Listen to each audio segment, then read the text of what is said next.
Se você me acompanha nas redes sociais, já sabe que esse vídeo seria uma live, mas não foi. Por quê? Porque a minha que sou eu mesma, não conseguiu configurar o sistema, o software que eu utilizaria para fazer a transmissão.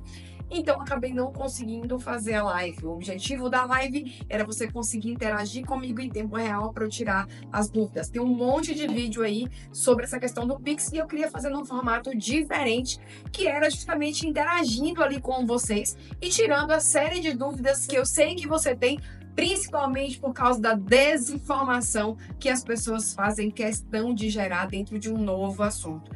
Como eu não consegui, o que eu vou fazer? O que eu já faria de qualquer jeito, que era pegar as perguntas que eu recebi nas minhas redes sociais. Eu selecionei 4 perguntas, 4 dúvidas que também podem ser a sua dúvida, para responder de forma objetiva aquelas perguntas ali. Talvez você se amolde na mesma situação, mas não se preocupa, porque apesar de você não conseguir perguntar aqui para mim em tempo real como era a minha expectativa, mas não consegui fazer.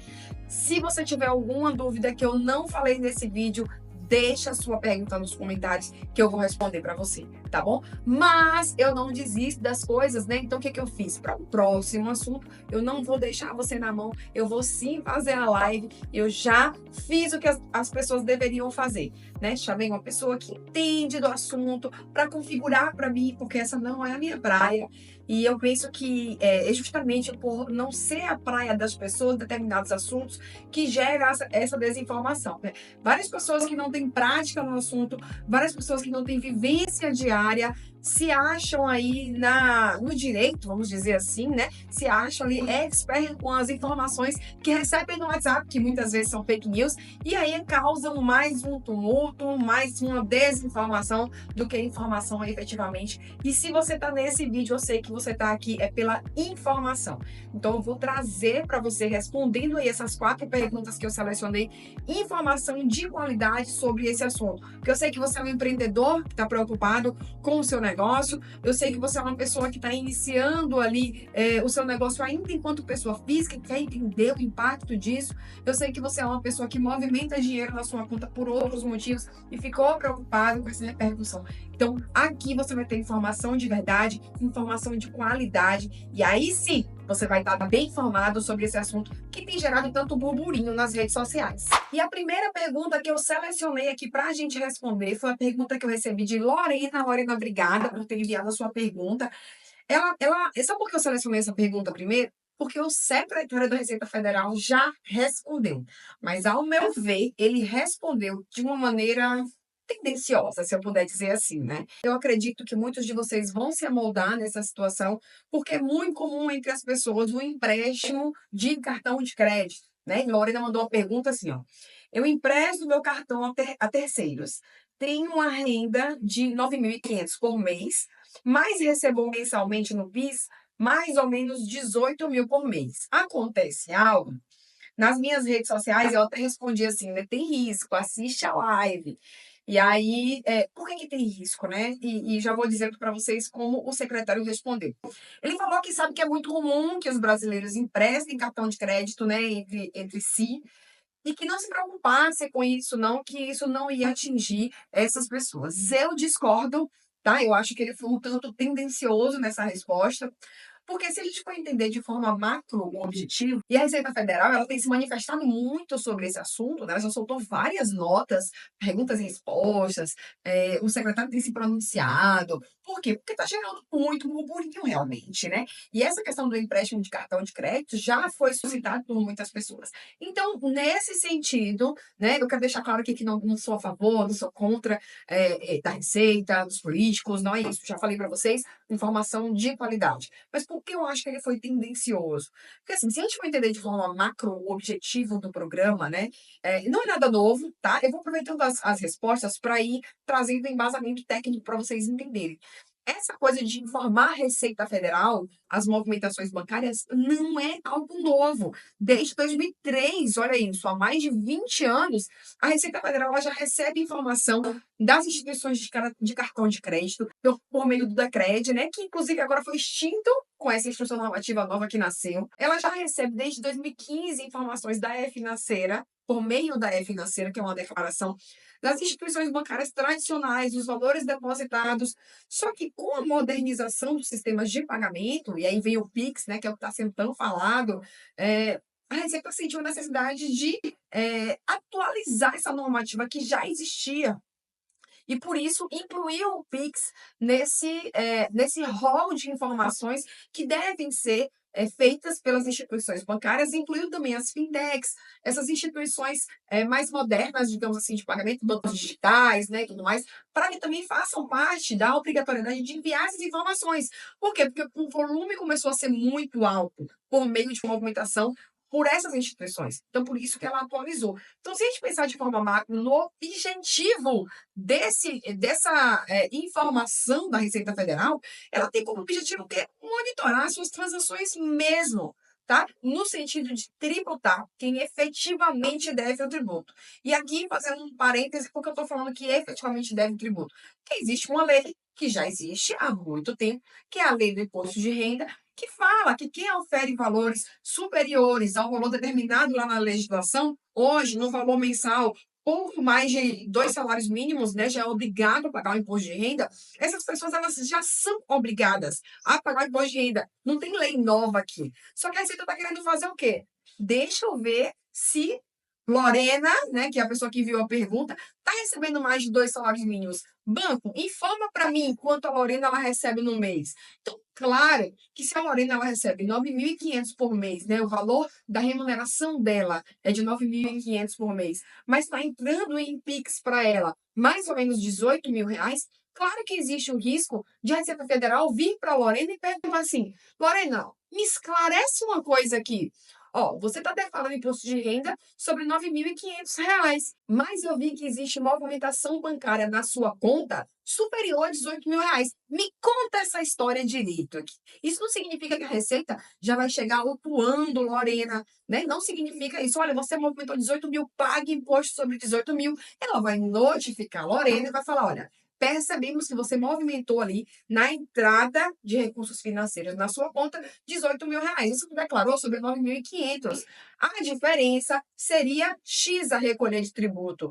Me esclarece num prazo de 30, 60 dias, 90. A Receita Federal vai notificar, vai dar um prazo. Caso não haja esclarecimento, pague o tributo que é presumidamente devido por você, Lorena, já que teve essas entradas. Então, a Receita ela vai presumir que a Lorena ela auferiu recursos financeiros no montante de 18 e só declarou 9,5. Claro que a Lorena ela vai ter possibilidade de explicar isso, né? Sempre existe. Quando eu penso no processo tributário administrativamente, você pode explicar, né? E a Receita vai aceitar ou não aceitar a sua justificativa. Claro que se ela tiver fundamento, a chance da Receita aceitar é muito alta, né? Muito alta. Mas como é então, Jéssica, a Lorena pergunta para mim, que eu vou me acobertar para evitar essas situações?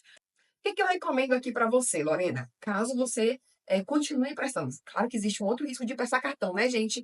Existe o risco de a pessoa. Eu falo assim que é mais fácil a pessoa ficar chateada porque você não emprestou do que você ficar chateado com ela porque ela não lhe pagou, né? Então existe outro risco envolvendo aí, que é uma questão da pessoa não pagar, enfim, tudo mais. Mas não é esse aqui o nosso objetivo. Então, além desse risco que já existe, existe sim o risco da Receita vir e te perguntar. Então, o que eu sugiro caso você queira manter essa situação? O que você vai fazer? Todas as compras efetuadas no seu cartão de crédito, você vai pedir que a pessoa peça a nota fiscal daquela compra, emitida no nome dela, da pessoa, tá? E você vai guardar essa nota fiscal. E o valor do Pix que ela enviar para você, você vai guardar também numa pastinha, comprovando que aquela entrada, por exemplo, de 2.000 reais, equivale àquela nota de 2.000 reais que foi tirada no nome da pessoa para quem enviou o Pix para você. E aí você vai guardar essa documentação por pelo menos 5 anos, que é o prazo que a Receita pode vir para te questionar, tá? Então, pelo menos 5 anos, para que caso ela venha, você consiga se justificar. Então, percebe que não tem uma instituição automática de tributo por conta das suas entradas. Mas sim, gera o risco de questionamento, tá? Não significa que necessariamente você vai ter que pagar. Mas, no mínimo, No mínimo, a depender do seu volume de operações, a Receita pode sim te selecionar e pedir que você explique essa diferença entre o montante que você recebe e o montante que você declara e paga a título de tributo. E agora a pergunta aqui de Manuela, que é uma empresária, uma pequena empresária, que compra e revende mercadorias. Ela disse o seguinte: Jéssica, eu recebo por uma conta pessoa jurídica, então as pessoas efetuam o pagamento para ela pela conta pessoa jurídica, mas as compras são feitas no cartão pessoa física. Então ela usa o cartão dela, Manuela, para fazer as compras. Então eu tenho que enviar o dinheiro para a conta pessoa física para pagar o cartão. E aí, né, tem algum problema? O que que acontece? Bom, vamos lá. Isso aqui é uma verdadeira salada de frutas, né? Quando eu recebi essa pergunta no Instagram, eu coloquei, como diria um renomado filósofo contemporâneo, Luciano Huck. Loucura, loucura, loucura. Basicamente isso aqui. Por quê? Porque aqui existe risco de toda forma, né? Independentemente da situação do Pix. É claro que essa situação do Pix, que não é só Pix, que é cartão de crédito também, em toda a movimentação bancária de forma macro, isso evidencia mais a questão do risco da pessoa física, claro, inevitavelmente. E eu vou aproveitar essa pergunta para também deixar claro que o limite de informação ele mudou, né? A Receita ampliou esse limite. Antes de ele incluir o Pix nesse rol e antes de incluir também as instituições bancárias fintechs, os bancos digitais, esse limite, ela já recebia as informações, como eu falei para vocês na pergunta anterior, mas para a pessoa física, o montante que ela recebia era se as movimentações mensais elas fossem ali acima de R$ 2.000, ela já recebia. E agora ela vai receber acima de R$ 5.000 para a pessoa física. Então, já estou explicando, porque como a Manuela citou aqui pessoa física e pessoa jurídica, já estou aproveitando para esclarecer isso para vocês. E pessoa jurídica, ela já recebia se o montante de movimentação fosse superior a 6.000. E agora, se o montante for superior a 15.000. O que demonstra, né, de alguma forma, que a Receita não está muito preocupada com valores muito pequenos, né? São realmente os valores maiores ali que ela se preocupa. É claro que, repito, né, o microempresário, o pequeno empresário, o iniciante ali nessa odisseia que é empreender, que não é fácil, é claro que ele fica, sim, suscetível ao risco com essa coisa do Pix. Mas claro que a Receita não está ali preocupada com pequenos valores, 2.000, 3.000 no mês, até porque lembram que eu falei para vocês que valores superiores a 2 salários mínimos, né, que vai dar ali um pouquinho mais de R$ 3.000, quase R$ 3.000, na verdade, é, é que realmente nasce a obrigatoriedade de pagar imposto de renda. Se for inferior a isso, nem existe essa obrigatoriedade. Então, por isso que não há essa preocupação. E ela ainda colocou um pouquinho acima, né? Então, se fosse 3.000, já estaria ali dentro da preocupação dessa pessoa pagar imposto de renda. Mas, na verdade, ela até colocou acima de 5.000. Mas, voltando à pergunta e sem mais delongas, né? Qual é a preocupação de Manuela? Ó, eu estou enviando dinheiro para minha conta pessoa física, mas isso se refere à operação da pessoa jurídica. Eu recebi o Pix na pessoa jurídica, eu tive que mandar para mim mesma, pessoa física. Por que eu estou falando que isso é uma verdadeira salada de frutas, né? Porque aqui a Manuela, ela, enquanto pessoa física, quando ela tira as notas fiscais no nome dela, e quando eu penso em volume, isso já caracteriza uma operação comercial. Então, por exemplo, vamos supor que Manuela vende sapato. Se Manuela vende sapato e ela compra 50 pares de sapato no mês, tá? 50, vamos dizer que tem algumas famosas aí que até compram, né? Vamos colocar 100, então. Se ela compra 100 pares de sapato no mês, assim, é presumível que Manuela não está comprando esse sapato para ela mesma, ela está comprando com intuito comercial, está comprando para revender. Então, mesmo que ela compre na pessoa física, a Secretaria da Fazenda, a Receita Federal, pode vir e falar assim: Manuel, olha só, você não está usando 100 pares de sapatos por mês. Então, assim, me explica isso aqui melhor, porque para mim isso aqui tem intuito comercial. E ela pode atuar a Manuela de qualquer maneira. E aí falar, cara, você não está pagando ali o seu imposto sobre essa venda. Cadê o meu ICMS? Cadê o meu imposto de renda? Né? Cadê o PIS e COFINS? Às vezes as pessoas estão tão preocupadas com o imposto de renda que esquece que existe uma série de outros tributos que incidem sobre a operação comercial. Então, elas já correm o risco de a Receita e a Secretaria da Fazenda já virem até ela para questionar o volume, independente se ela está tirando essas notas no nome dela. Tá? Então já tem esse ponto aí. Aí vamos supor que Manuela, ela mandou lá o dinheiro para a conta dela para pagar o cartão, que ela comprou na pessoa física, né? E aí a Receita vai ver uma movimentação de entrada na conta dela. E aí, o que ela pode fazer? A mesma coisa que ela pode fazer com Lorena. Vir a questionar e perguntar: olha só, você declarou aqui o seu imposto de renda sobre o valor, vamos supor que Manuela também recebe de uma empresa, né? Ah, você recebe, sei lá, 15 mil reais no mês, você está pagando ali seu imposto de renda sobre 15 mil, mas eu vi que tem entradas ali na sua conta que superam 30, 40 mil reais. Então, me explique. Claro que Manuela pode chegar a justificar, como eu falei para vocês no exemplo de Lorena, ela pode vir e falar, ó, Receita, então, eu recebo esse dinheiro e eu tenho que mandar para a pessoa física, porque o meu limite na pessoa jurídica ainda é baixo. Dá para dar uma justificativa? Dá sim, sempre dá. E aí fica a critério da Receita ou da Secretaria da Fazenda entender se aquilo é plausível, pertinente ou não e autuar ou não ali Manuela, né? Mas o que eu diria para Manuela, se eu pudesse opinar aí nessa transação? Até por conta de outro imposto que é muito comum quando se refere à compra de mercadoria de outro estado, né? Se Manuela compra ali mercadoria de outro estado para fazer a venda, ela pode ficar sujeita a um imposto chamado ICMS, antecipação tributária, né? Que é como se ela tivesse tendo que, na entrada do estado adquirente, né? Vamos supor que Manuela está aqui na Bahia e ela compra mercadoria de São Paulo, né? Que é um grande centro. Então, quando essas mercadorias chegam na Bahia, a Bahia fala assim, ó, Manuela, pague o imposto de forma antecipada referente a essa nota fiscal. Manuela fala, cara, mas eu nem vendi os sapatos ainda. Não importa. Você vai pagar, porque a mercadoria está entrando no território baiano e existe a obrigatoriedade de pagar o ICMS nessa troca. Inclusive, se Manuela for MEI, inclusive se Manuela for simples, utilizando o Estado baiano como referência, a cobrança desse tributo aqui, tá? Então, mesmo ela tirando essa nota em seu CPF, ela já corre esse risco. Então, é importante que Manuela tome muito cuidado com essas compras interestaduais. E observe que aqui eu nem estou falando mais de imposto de renda, já estou falando de ICMS. Então, você seja pequeno empresário, médio, esteja sempre bem assessorado. Porque eu já peguei autos de infração, por exemplo, no escritório, de pessoa incluída no MEI, para quem não sabe, e até esclarecendo algumas fake news aí que eu vi em algumas mensagens de WhatsApp, vídeo, falando que você vai contribuir ali, mude para o MEI, porque você vai pagar 5%, acho que foi isso, da sua receita. Na verdade, o MEI, ele tem uma contribuição fixa, tá?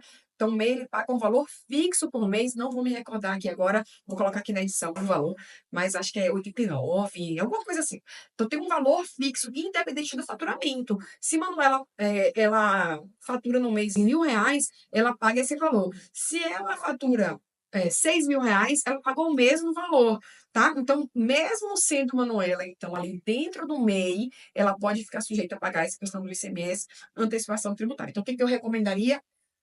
Volte sua operação inteira para a sua pessoa jurídica, né? Evite esse desconforto de o fisco vir até você e você precisar fazer toda essa justificativa, que pode sim dar certo, afinal, quando a gente fala de MEI, a gente está falando de um empresário individual, né? Por isso que eu falo, tem justificativa? Tem sim, você consegue justificar, porque o MEI ele é só uma personificação jurídica de uma pessoa física que quis ali se regularizar, né? Digamos assim. Então, dá sim para justificar, dá, não se preocupa, mas eu evitaria, eu segregaria as duas receitas, né?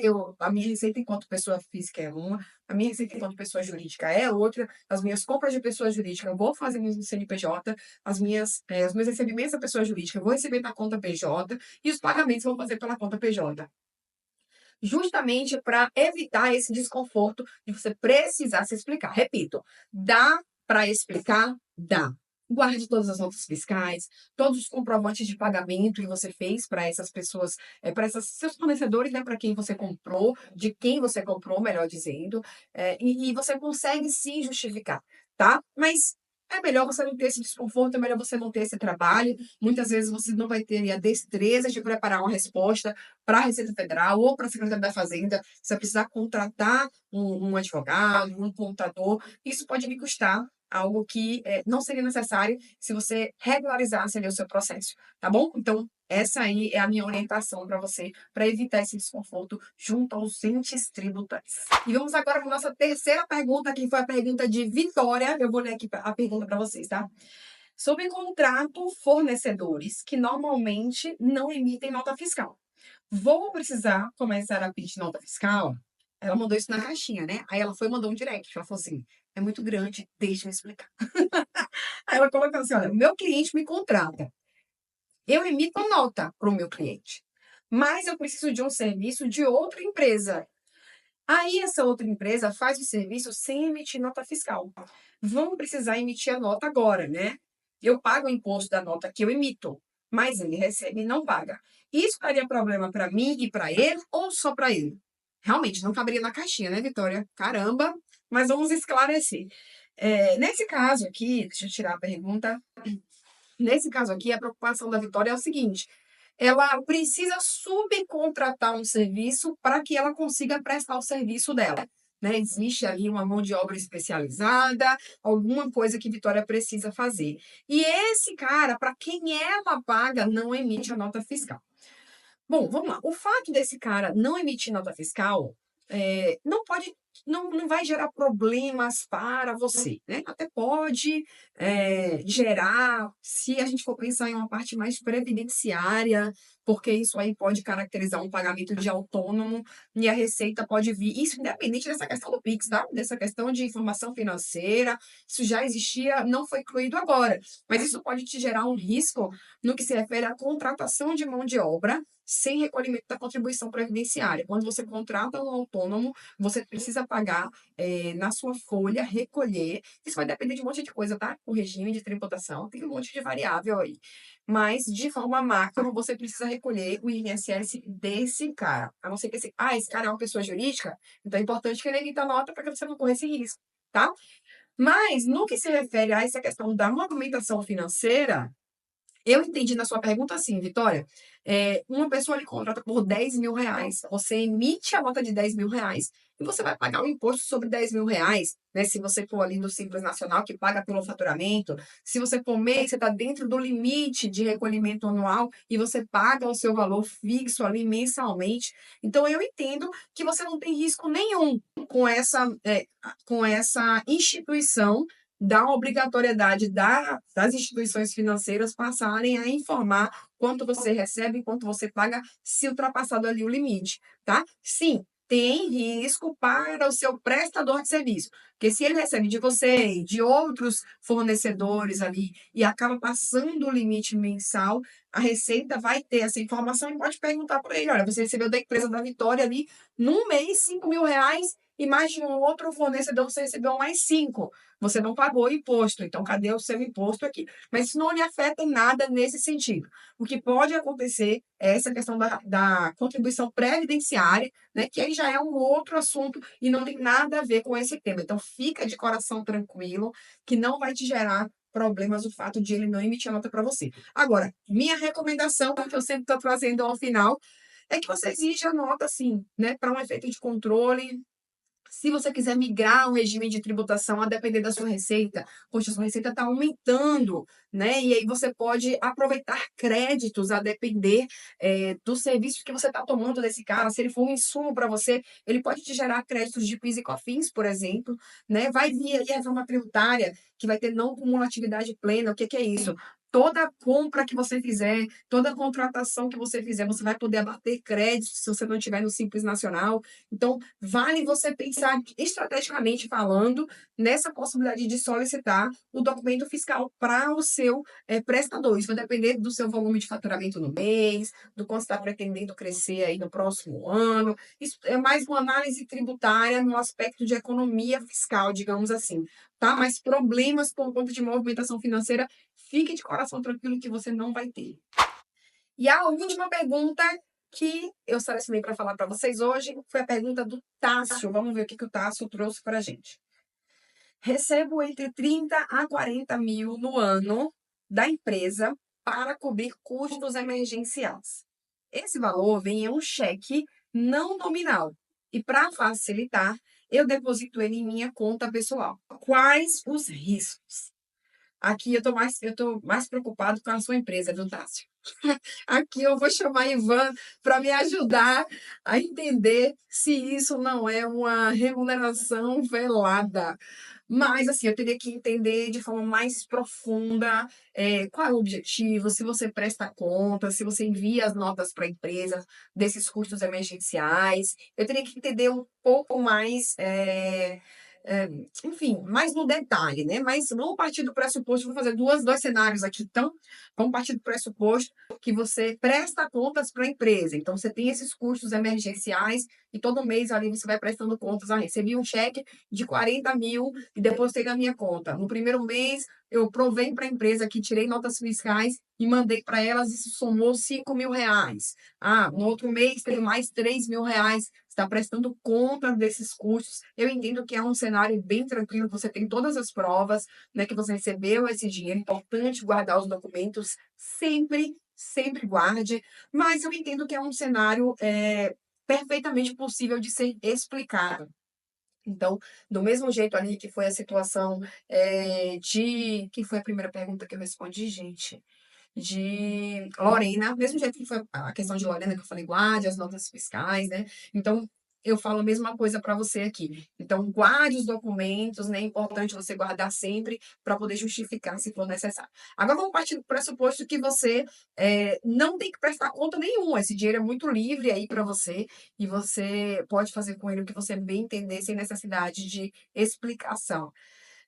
Me causa estranheza, né, de verdade, uma prática dessa por uma empresa, porque, repito, pode ser uma remuneração velada, né, de forma que você não recolha tributo sobre essa remuneração, é como se estivesse pagando aquela velha história de pagar por fora, sabe? Então, pode sim ser tributado tanto para você, né, no que se refere ao imposto de renda, né, a Receita pode vir e falar, olha, isso aqui é remuneração, você tem esse dinheiro porque você trabalha para essa empresa. E ela também pode atuar a própria empresa para o recolhimento das verbas previdenciárias que ela não deve estar fazendo, porque ela deve estar colocando esse valor por fora. Mas, repito, aqui eu estou falando num contexto sem muito detalhe, né? Eu até criei dois cenários aqui para a gente entender, mas assim, se você guarda as notas, eu diria que a gente classificaria isso num risco baixo, perfeitamente possível de ser explicado. Se você tem que prestar conta, se você tem prova de que você presta conta ali periodicamente, seja mensalmente, seja semestralmente, enfim, eu classificaria isso como um risco baixo. Agora, se você não tem que prestar contas de nada e esse dinheiro você pode gastar como você bem entender, eu classificaria como um risco alto, tanto para você quanto para a empresa de haver tributação, né? Para você no que se refere ao imposto de renda e a contribuição previdenciária também, né? Porque a contribuição previdenciária, que é o nosso famoso INSS, ele é pago tanto pelo empresário, né? Tanto pelo empregado, pelo empregador, quanto pelo empregado. Vocês têm as duas parcelas, né? Então, a Receita pode te atingir não somente no que se refere a imposto de renda, mas também a título de INSS. Assim como pode atingir a empresa para a qual você trabalha no que se refere ao INSS, que é a famosa contribuição previdenciária. Tá bom? Então, depende dessas duas nuances aí. A gente classificaria como risco baixo, né? Com prestação de contas, e risco alto, sem prestação de contas. E a essa altura do campeonato, depois a gente ter respondido perguntas tão complexas que não só assistindo ali um videozinho, uma fake news, ou lendo uma matéria, teria tanta profundidade, né? É isso que eu falo, acho que cada um dentro da sua área, se você não tem se você não tem expertise, se você não tem formação, se você não é uma pessoa qualificada, tome cuidado com o que você coloca, né? Tome cuidado com as pessoas de quem você recebe informação. Eu até brinquei nas minhas redes sociais quando eu falei desse assunto, né? Várias pessoas, tô aguardando a sua live, tô aguardando o seu vídeo. Eu falei, até brinquei assim, né? Tá aí uma pessoa que não cai em fake news. Porque é isso de verdade, né? Eu não vou me meter a falar de um assunto que eu não tenho propriedade para falar. Então, precisa que as pessoas, principalmente você que é empreendedor, né, que está aí realmente interessado na informação, que está crescendo no seu negócio, que entende que existe uma questão de tributação envolvida e que pode te gerar risco, que você tenha muito cuidado com de quem você absorve ali informações referente a esse assunto, referente a esse tema. Então, perguntas, eu sempre brinco que não existe existem respostas simples para perguntas complexas. Então, muitas vezes, a pessoa que não tem profundidade jamais seria capaz de entregar informação nesse nível de detalhe que você viu nesse vídeo. E se você chegou até aqui, realmente você é uma pessoa que quer informação, que está preocupada com o seu negócio e que se preocupa muito além de questão de política. Parece, às vezes eu sinto que a gente vive numa questão de time de futebol, cada um de um lado. Você quer entender qual é o jeito certo, né? Ah, imposto é roubo, imposto é certo, é errado. Não é o objetivo desse tema, né, desse vídeo, melhor dizendo. Você tem as suas convicções, eu também tenho as minhas. Eu acredito, sim, até vou compartilhar uma aqui agora, que a carga tributária no Brasil é elevadíssima comparada a países de primeiro mundo, né, digamos assim, que tem ali serviços, contraprestações que são muito mais bem feitas do que aqui no nosso país. Mas não é isso assim, uma coisa é uma coisa, outra coisa é outra coisa. Não é esse o objetivo desse vídeo nesse momento. Esse objetivo é esclarecer para você que entende que essas movimentações dos entes tributantes podem acabar aí gerando problemas para você e para sua empresa, né? Imagina, na situação que eu compartilhei com vocês, que eu recebi um auto de infração no escritório, era um auto de infração no valor de quase R$ 40.000. Isso, esse valor ele não estava atualizado. Imagina que era uma empresa do MEI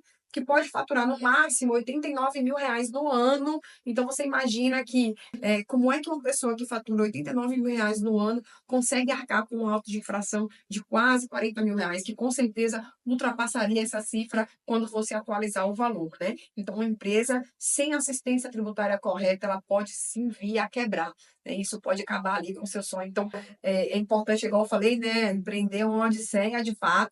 Então, se você está aqui, é porque você está preocupado com o seu negócio. E eu tenho certeza que com essa riqueza de informações que você está levando desse vídeo, você vai buscar o caminho correto para evitar que essa situação aconteça com você, que sua empresa cresça mais e mais, e que você, enquanto pessoa física, também não tenha problema nenhum, porque você realmente tem informação de qualidade. E deixa aqui o seu like, né, gente? Depois de, sei lá, já passamos de meia hora de vídeo, eu acredito.